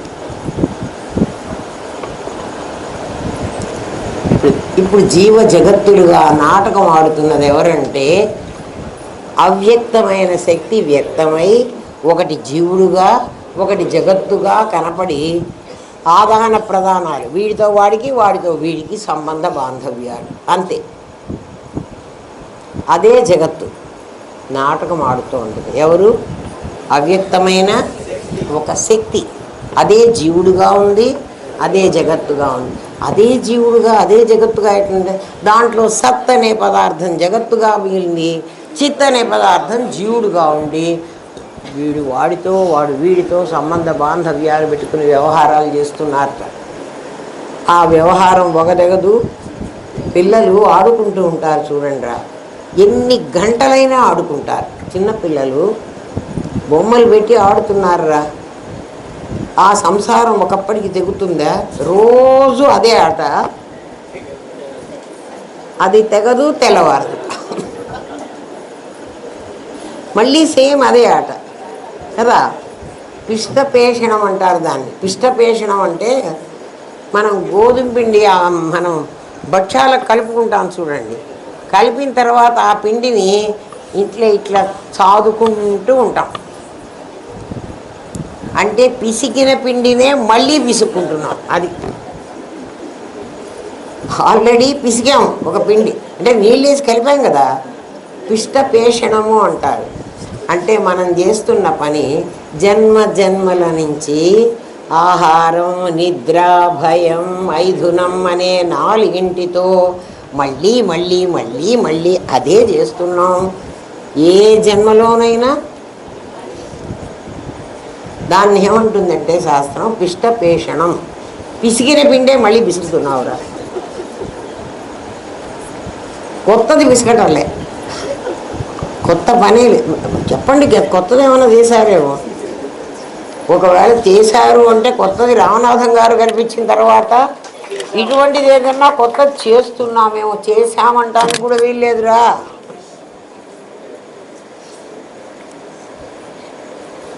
ఆలోచించండి. కొంత అహం, కొంత ఇదం, ఈ 2 కలిసి ఉన్నాయి. ఎక్కడ చూడండి, కొంత అహమట, కొంత ఇదమట. ఇది మన్నం క్లాసేనా నిజంగా? కొంత అహం ఉందిట, కొంత ఇదం ఉందిట. అహం అనే పేరుతో చైతన్యం ఉంది, అంటే సూత్రే మణిగణాయివ దారం ఉంది. కొంత ఇదం అనే పేరుతో నీ నాది ఉంది. ఇదం అనే పేరుతో నాది ఉందని మీరు ఎట్లా చెప్తారండి? మీరు చెప్తే అది మమ్మల్ని నమ్మమంటారు. నేను అట్లా నమ్మమని చెప్పను. ఇదం శరీరం కౌంతేయ క్షేత్రమిత్యభిధీయతే. కృష్ణ పరమాత్మ అన్నాడు ఈ మాట. ఇదం శరీరం. అర్జున, ఇదం అనే పేరుతో నీ దగ్గర నాది అనే శరీరం ఉందిరా, దాన్ని ఇది అంటున్నాను నేను. దాని పేరు క్షేత్రం. క్షేత్రం అని ఎందుకన్నావయ్యా మహానుభావ అంటే, పొలమే అన్ని రకాలైన విత్తనాలను పండిస్తుంది. నీ అనేక కర్మ బీజాలను దీనిలో నాటితే ఇదే మళ్ళీ మళ్ళీ నీకు జన్మలకు కారణమవుతోంది. అర్థమైనా? ఇదే ఏమవుతోంది? మళ్ళీ మళ్ళీ జన్మలకి కారణమవుతోంది. ఇదం శరీరం. అహం ఏమవుతోంది? అహం అంటే తప్పన్నారు కదండి. అహం అంటే నేను అనే పరమాత్మగా ఉంటే తప్పు కాదు. ఈ ఇదమని అహం అనుకుంటున్నావే, అది తప్పు. దాన్ని ఈగో, అది నకిలీ ఆత్మ. అర్థమవుతోందా? జాగ్రత్తగా అర్థం చేసుకోండిరా. ఇంతకంటే ఇంకా ఇంకా డీటెయిల్డ్గా చెప్పడానికి ఇంకా సాధ్యం కూడా కాదు. ఇప్పటికే అసలు మీరు ఆలోచించే పనే లేకుండా అన్నీ నేనే చెప్పేస్తున్నా. ఇది కూడా అర్థం కాకపోతే నిలబెట్టుకోకపోతే కర్మ అనుభవిస్తారు. పైగా ఇది మాకు కొంత తెలిసిందే అని మీరు వ్యవహారం చేస్తే నష్టపోతారు, అంతే. ఇంకా అంతకంటే నేనేం చెప్పలేదు. ఇవన్నీ మాకు తెలిసినాయి అంటే మీకు ఈ పదాలు తెలిసి ఉంటాయి, పద అర్థం తెలిసి ఉండదు. నీకు భగవద్గీత శ్లోకం తెలిసి ఉంటుంది, శ్లోక అర్థం తెలిసి ఉండదు. ఒక్కసారి అర్థం తెలిసిందంటే ఇంకొకసారి నువ్వు మర్చిపోవడానికి అవకాశం లేదు. అసలు చదవక్కర్లే, మళ్ళీ చదవక్కర్లే, నీకు అర్థమైతే. కాకపోతే ఎన్నిసార్లు చదివినా లాభం లేదు. వాటిని విడదీయడం అంత తేలిక కాదు. నేనును నాదిని విడదీయాలంటే, అహంను ఇదంను విడదీయాలంటే ఇంకో పదాలు కూడా నేర్చుకోండి, తప్పేం లేదు.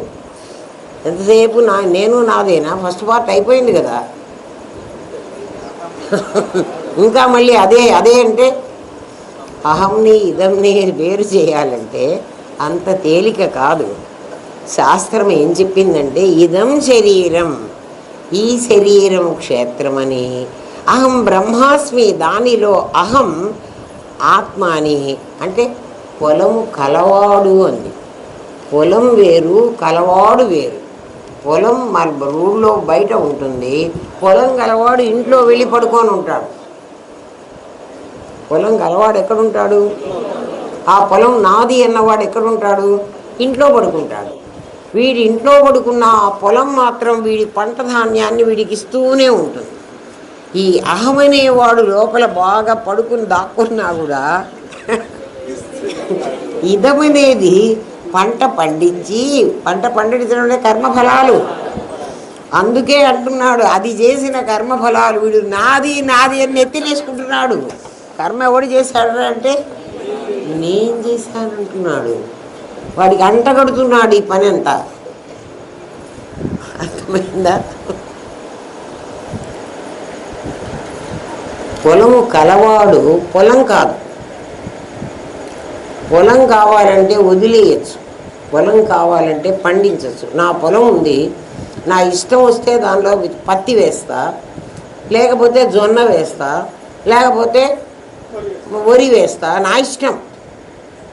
ఈ సంవత్సరం నాకు ఎప్పుడు చేసేవాడు దొరకలేదురా, నేనేం పంట వేయనురా, ఊరికే ఉంటాను. అయినా నా పొలం నన్ను అడగదు. నేను విత్తనం వేస్తే నాకు పంట ఇస్తుంది. నీ నాదికున్న లక్షణం అది. ఇదం శరీరం కౌంతేయ క్షేత్రమిత్యభిధీయతే. అందరూ చెప్తున్నారా, నాకు తెలియదురా నాయన అంటున్నాడు కృష్ణ పరమాత్మ. దీన్ని క్షేత్రమని వాళ్ళందరూ అంటున్నారు. ఎవరందరూ? వేదం చెప్పినవాడు వాళ్ళు అంటున్నారు కదా. ఏమని? ఇదం శరీరం. మరి నువ్వెవరయ్యా? నేను క్షేత్రజ్ఞుణ్ణి. క్షేత్రజ్ఞుడు అంటే ఆ పొలం కలవాణ్ణి నేను,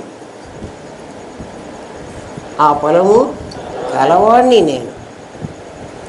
ఇక్కడ పొలము గలవాడు. తత్సృష్ట్వా ఆ పొలాన్ని నేను కొనుక్కున్నా. పొలం నాది కాదు, జాగ్రత్తగా వినండి. ఎవ్వడిది పొలం వాడికి ఉండదు. మనం కొనుక్కుంటే ఆ పొలం నాది అవుతుంది. అవునా కాదా? ఏంరా, పొలాన్ని మనం కొనుక్కోవాలి. ఊరికే పొలం మనకి రాదు, లేకపోతే గవర్నమెంట్ ఇవ్వనన్నా ఇవ్వాలి.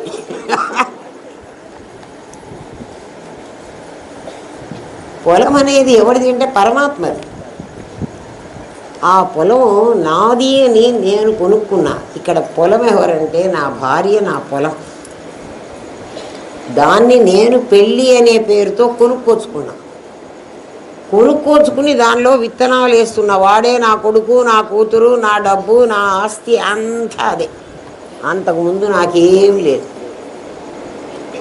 తత్సృష్ట్వా, దాన్ని సృష్టించుకుని. ఏమని సృష్టించుకున్నా అంటే అది నా భార్య. నిన్నటిదాకా అది ఎవర్రా? వాళ్ళ కూతురు. ఇప్పుడు నువ్వేమంటున్నావురా? నా భార్య. ఎప్పటి నుంచిరా?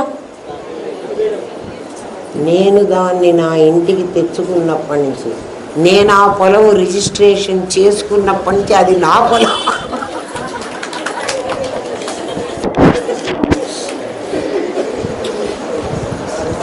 ఏమిరా అద్వైతం బాగుందా బాగలేదా? ఏ సినిమా మీకు ఇంత ఎంజాయ్మెంట్ ఇస్తుందిరా? ఏ సినిమా ఇవ్వదు. అర్థమైతే అందుకే అదేం బ్రహ్మ విద్యనా అన్నారు. బ్రహ్మ విద్య చాలా గొప్పది. అప్పటి నుంచి తత్ సృష్ట్వా, దాన్ని సృష్టించుకుని, ఏమి సృష్టించుకున్నా అది పరమాత్మ. దాన్ని నేనేమన్నానంటే ఇది నా భార్య అన్నా. భార్య పదం నువ్వు సృష్టించావు. సృష్టించినప్పటి నుంచి, పొలం నేను రిజిస్టర్ చేసుకున్నప్పటి నుంచి ఆ పొలంలో నా ఇష్టం వచ్చిన విత్తనాలు పారేస్తున్నా. నా ఇష్టం వచ్చిన విత్తనాలు అంటే పనికి మాలిన దుర్మార్గులైన రాక్షసులని కంటున్నా, మంచి వాళ్ళైన దేవతలని అందులో నుంచే కంటున్నా. దేవతలనిచ్చినా ఆ పొలం ఏం మాట్లాడదు, రాక్షసులనిచ్చినా ఆ పొలం ఏం మాట్లాడదు. తత్ సృష్ట్వా, దాన్ని సృష్టించుకుని, తదేవ అనుప్రావిశత్, నేనే వెళ్ళి దాంట్లో చేరుతున్నా. నేనే వెళ్ళి చేరుతున్నా అంటే నువ్వెక్కడి నుంచి చేరావురా నాయన అంటే, చూడండి, నా కొడుకు ఎవరు అంటే నేనేమైనాను అంటే నా కొడుకు రూపంలో ఈ ప్రపంచంలో నిలబెట్టి నేను వెళ్ళిపోతున్నా. నా కొడుకు అనేవాడిని ఈ ప్రపంచంలో నిలబెట్టి, ఒక మొక్క నుంచి కింది నుంచే ఇంకా వస్తాయి కదే, చాలా మల్లె ఉంది, దాని పక్క నుంచి ఇంకోటి మెట్టతామర మీకు బాగా తెలుస్తుంది, అరటి కూడా బాగా తెలుస్తుంది. అరటి దాంట్లో నుంచి ఒక పిలక పెట్టి, ఆ పిలక మళ్ళీ ఎట్లాడుతుంటే కదా పరమాత్మ అహం బ్రహ్మాస్మి అని నీకు చెప్పాడా, వాడేవాడికో చెప్పాడా? నీకే చెప్పాడు. ఏమా అందున ఇదం ఎలా ఉందో చెప్పు. ఆ పొలము 5 కోశాలుగా విడిబడి విస్తరించి అహంను బ్యాక్గ్రౌండ్కు పంపించేసింది. ఇంకా నువ్వు చాలే, ఇంక ఇక్కడ అక్కర్లేదు. నేను ఎక్కడికి పంపించింది? ఫోర్ ఫ్రంట్కి ఎవరు వచ్చి కూర్చున్నారు? 5 కోశాలు వచ్చి కూర్చున్నారు. తనని తను 5 కోశాలుగా విభజించుకుని ఆ 5 కోశాలను బయటికి పంపించి, నువ్వు చూడు, ఏ ఒక కోశంలోనూ చిక్కుకుని పోయి ఉంటావు. ఎవరికి వాడు జీవుడు ఎక్కడ మాట్లాడుతున్నప్పుడు, ఒక్కొక్క మాట మాట్లాడుతున్నప్పుడు జీవుడు ఒక్కొక్క కోశంలో నుంచే వాడు మాట్లాడతాడు. ఇవి అంతర్ముఖమైతేనే నీకు అర్థమవుతాయి. నాకే అర్థమైంది, మీకు అర్థం కాదు. నేను ఆ లెవెల్లో ఉన్నా. నీ లెవెల్ బోడీ లెవెల్ లేదు. నువ్వు ఏ లెవెల్లో ఉన్నా నీకు అర్థం కావాలి. ఎందుకని? లోపల ఉన్నవాడు చాలా తెలివిగలవాడు, వాడు తెలివి తక్కువ వాడు కాదు. మరి మేమందరం మాకు ఎందుకంటే అర్థం కావట్లేదు, నీలాగా ఎందుకు అర్థం కాదు అంటే, లేయర్స్ అన్నీ కప్పుకుంటే ఎట్లా అర్థమవుతుంది? దుప్పట్లన్నీ బాగా, నల్ల దుప్పట్లు బాగా కప్పుకున్నా. విద్యారణ్యులు ఏమంటారంటే, ఒక దీపం వెలుగుతూ ఉంటే ఆ దీపానికి ఒక ట్రాన్స్పరెంట్ గ్లాస్ పెడతాం, అంతే కదా? ఆ గ్లాసులో నుంచి ఆ వెలుతురు బయటకు వస్తుంది. మొట్టమొదట ఆ గ్లాస్కి నేనేం చేశానంటే ఒక తెల్ల బట్ట చుట్టాను. ఇప్పుడు నాకు వెలుగులాగా వస్తుందా, కొంచెం డిమ్ అవుతుందా? ఆటోమేటిక్గా డిమ్ అవుతుంది. ఎందుకో వైట్ క్లాతే కాబట్టి. నేను చుట్టింది తెల్ల బట్ట కాబట్టి. ఎవరికి? బుడ్డికి. కోడి బుడ్డి అంటే దీపాలు, దానికి గ్లాస్ ఉంటుంది కదా, దాని మీద ఒక ఎర్ర గుడ్డ చుట్టా. ఇప్పుడు కాంతి ఎట్లా ఉంటుంది? ఎర్రగా కనపడుతుంది. కాంతి ఇంత కాంతి కనపడుతుందా? కనపడదు. దాని మీద ఒక నల్లటి జెట్ బ్లాక్ ఇంకోటి కూడా చుట్టి పారేసి,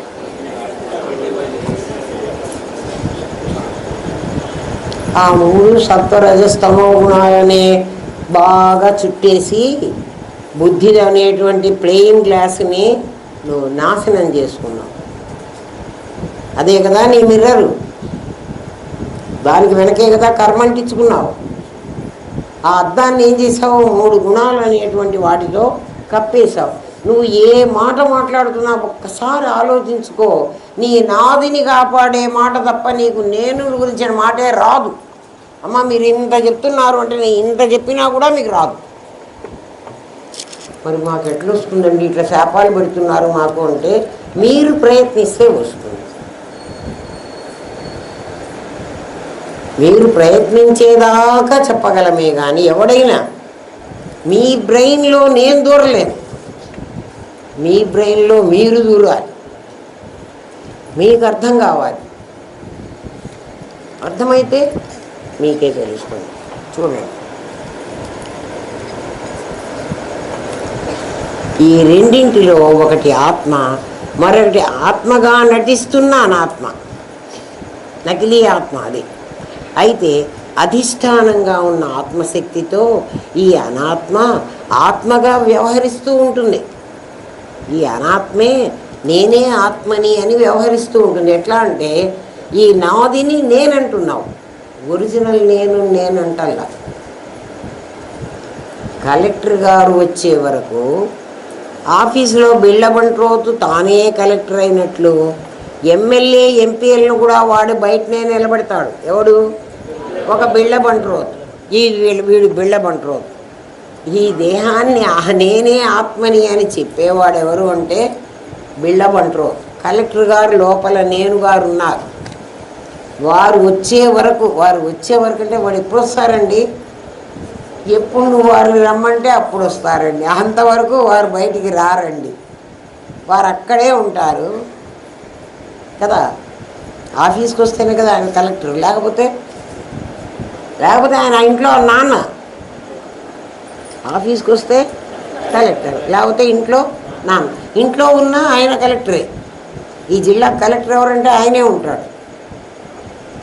ఆఫీసుకు రాకపోతే ఆయన బిళ్ళబంట్రోతు ఆఫీసర్లో లోపలికి ఎవరిని రానియ్యాడు. వాడు మాత్రం కలెక్టర్ గారి ఆఫీసులో స్థిరంగా కూర్చుంటాడు. అవసరమైతే ఎప్పుడైనా కలెక్టర్ గారి కుర్చీలో కూడా వాడు కూర్చుంటాడేమో. ఎందుకంటే నేను ఎట్లా ఈ జన్మలో గ్రూప్ 1 రాయలేను కదా.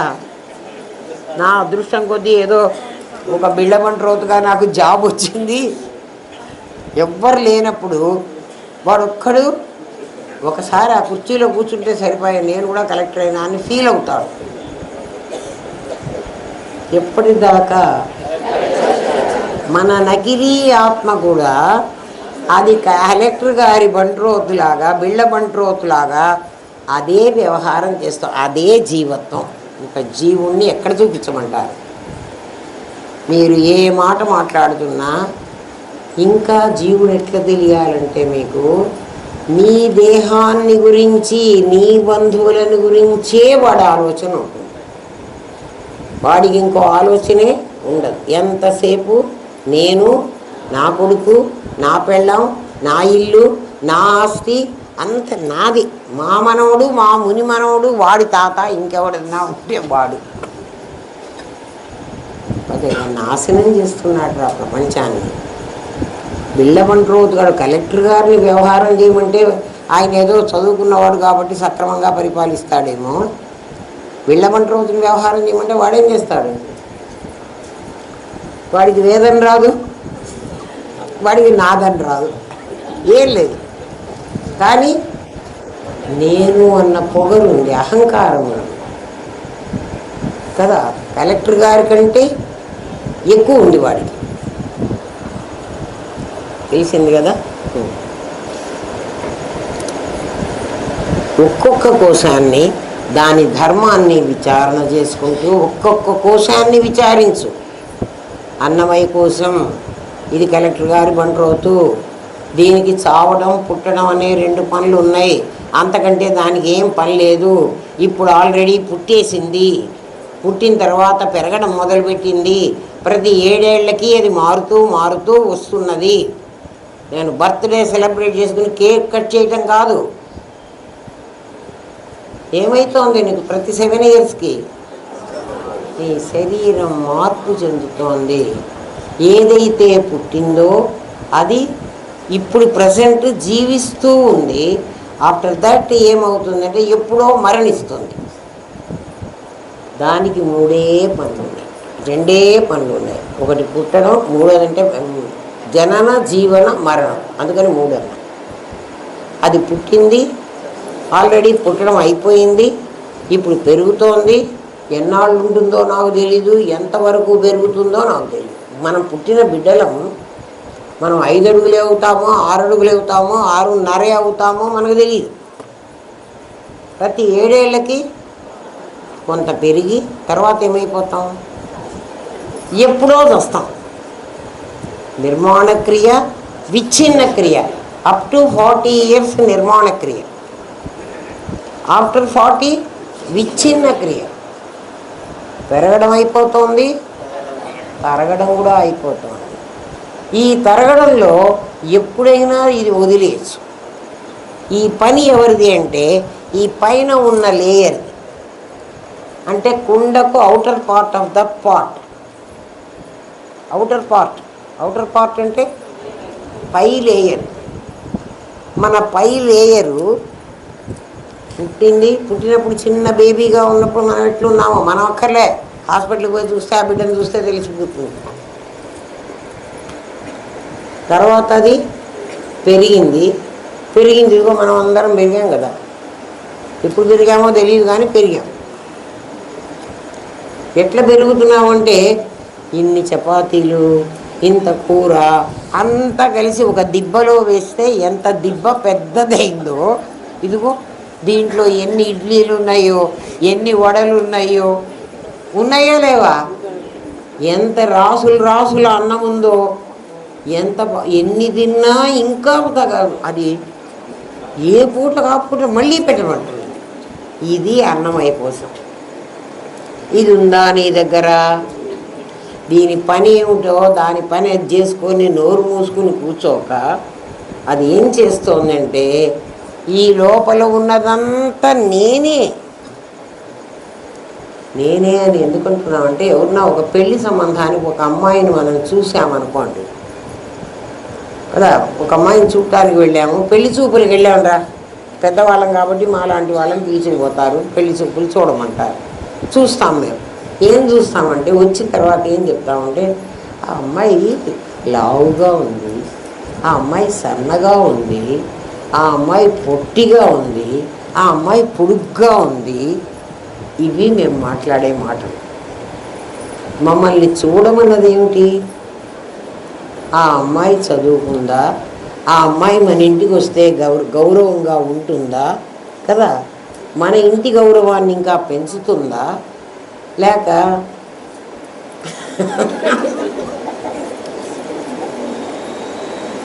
ఇది చూడమని పంపిస్తే మనం ఏం చూస్తున్నాం? అన్నమయ్య కోశాన్ని. ఆ అమ్మాయి తెల్లగా ఉంది, అన్నమయ్య కోసం. తెల్లగా ఉంటే నల్లగా ఉన్నా చర్మమే కదా. చర్మ దృష్టి.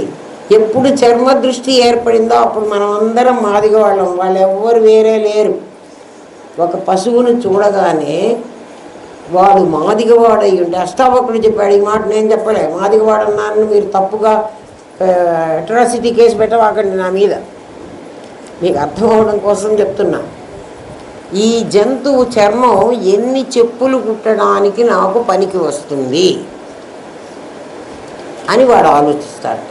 అంటే వాడికి చర్మ దృష్టి ఉంది. ఇది చచ్చిపోతే, దీన్ని చంపేస్తే దీని చర్మం అంతా తీసి ఎన్ని చెప్పుల జతలు నేను కుట్టగలను అంటే, ఒక టైలర్కి బట్ట చేతికిస్తే ఆ బట్టలో ప్యాంటు కుట్టగలనా, షర్టు కుట్టగలనా అని వాడు ఎట్లా అనుకుంటున్నాడో అట్లా అనుకుంటాడు. అంతే కదా, చర్మ దృష్టి. ఇంకొక కషాయి వాడిని తీసుకెళ్ళి, ఒరే ఆ జంతువుని చూసిరారా అంటే, దీన్ని వెయిట్ ఎంత ఉంది, ఎంత మాంసం దీంతో వస్తుంది, ఎంత నేను దీన్ని ఎన్ని కిలోల మాంసం చేయగలను అని వాడు ఆలోచిస్తాడు.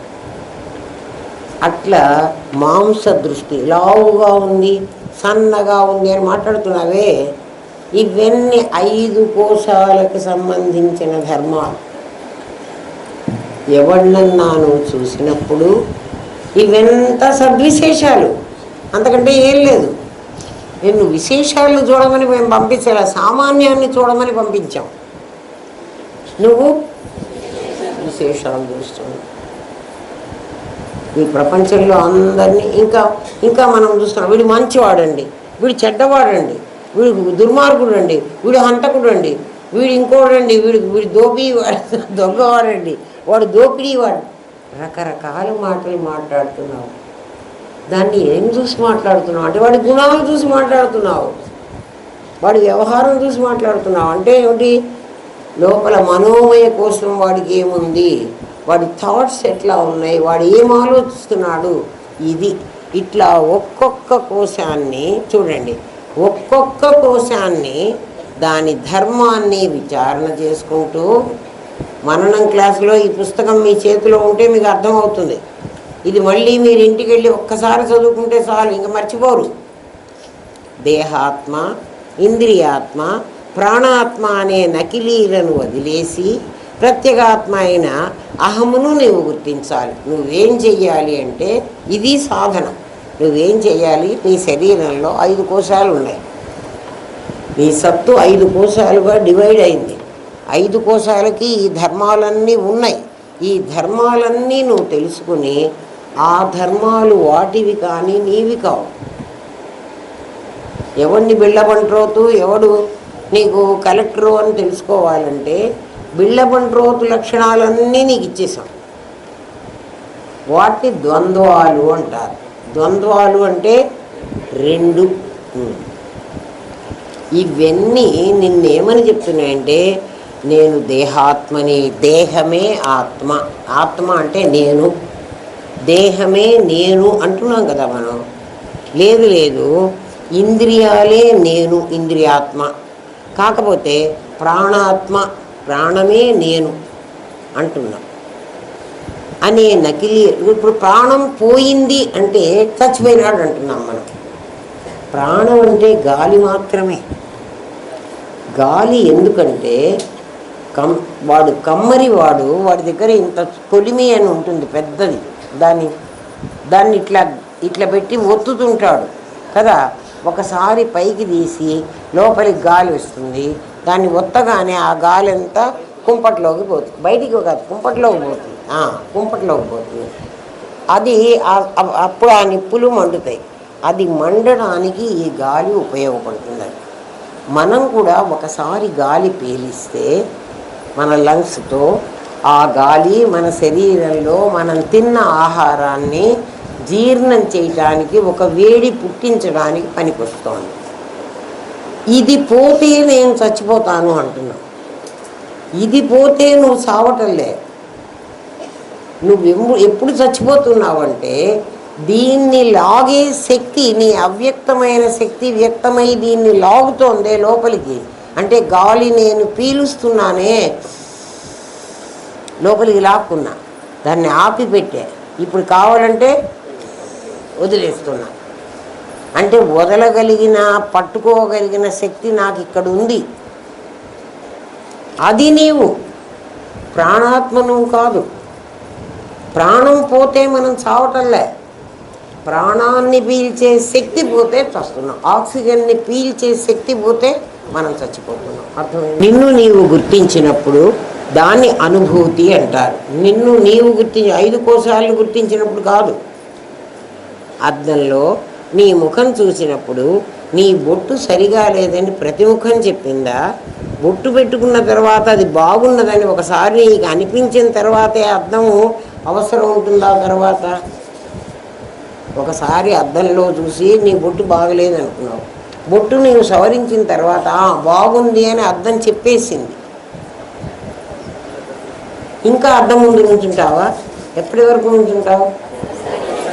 అది సరి చేసుకున్న తర్వాత నీ బొట్టు సరిగా లేదని, బాగున్నదని కనుక్కున్న నీవు నీవు అహానివి. అది గుర్తించడానికి తోడ్పడిన అద్దం వంటిది నీ ఇదం. నకిలీ ఆత్మ నీ శరీరం నా ఇతి బోధతో, నా ఇతి ఇది కాదు, ఇది కాదంటూ పంచకోశాలు కాదు అనుకుంటే పరిశుద్ధం అవుతావు. ప్రత్యేగాత్మని గుర్తిస్తే నీ అజ్ఞానం నశిస్తుంది. అందుకే మనము విశ్వ తైజస ప్రాజ్ఞ దృష్టిని వీడి నేను ప్రత్యేగాత్మగా పరిచయం కావడానికి అమ్మా నీకు నమస్కారం పెడుతుంది.